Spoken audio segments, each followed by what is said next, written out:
I've been drinking Dom Pérignon over 20 years. I'm 38 now. 650 times, starting from the 1920s.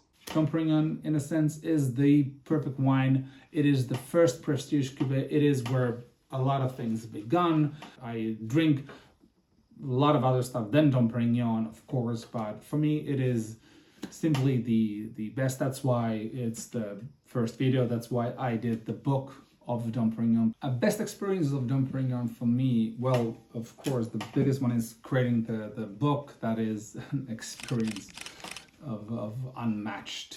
But I would start from tasting the first time, the 1985, which was the 13th of November in 2010. I had it from a Magnum. I'm born 85, so that was always my dream to have and taste my own vintage and drink that. So it was, and actually that is when I decided that I want to taste all the vintages of Dom Pérignon. So basically what this book is based on. And drinking the 92 Œnothèque in 2008, we were in a Michelin star restaurant in Finland.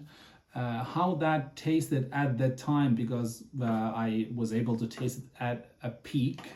So it was something so elegant, so intense, so powerful that it changed my core of being an understanding of champagne. And then drinking the same vintage again, like last year and the year before that, is to understand how they age post disgorgement. It is something unique, and this is like the predecessor of the P2, so it's something special. And then I would say is the vertical that I did in 2011, where I had 8 decades of Dom Pérignon, so the 34, 40s, 56 and onwards. That was something completely extreme and crazy, yes, to think of it now. Then in 2018, drinking a bottle of Dom Pérignon 1985 with the chef de cave of Dom Pérignon, Richard Geoffroy. That is a truly unique moment. It was my dream to always meet him and also to share a bottle of 85 Dom Pérignon with him, a bottle that I had sourced myself, because of course that is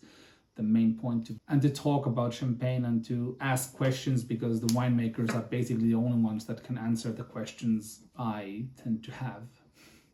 Then, of course, drinking this bottle, 1929 Dom Pérignon, and when it was drank, it was a 91-year-old Dom Pérignon, which is the oldest I have had, and I think the oldest that currently anybody has had. If you had the 21, 10, 15, 20 years ago, of course, but it wasn't the same age. So that's something completely, truly unique, and I'm so happy that I had to experience that. After I pretty much drank everything else, I kind of lost hope to finding any of the 20s bottles, and to find a perfect bottle, it was just something insane. I will probably do videos later on it and stories, because of these are the bottles that should be just shared more, and the story is completely insane. Like, and that's why it's the cover bottle of the book, and that's why it's in pretty much all the videos, because I keep it on my desk and watch it every day. It makes me very happy. And I even tattooed it. I'll show it here, because, well, why not?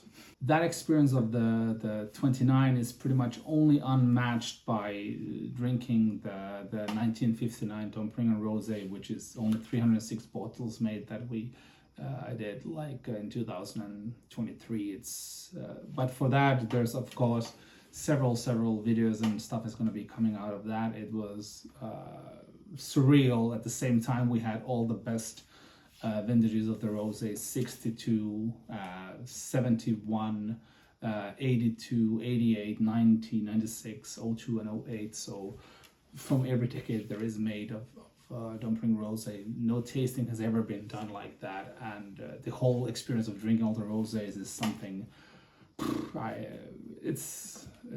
yeah, it's like, you can see, it's no words.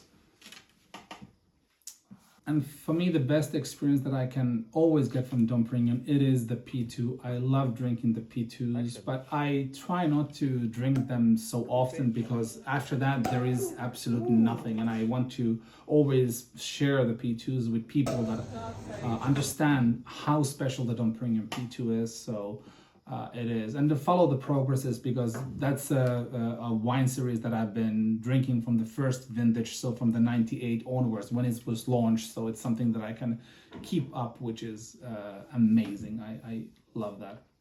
To be continued.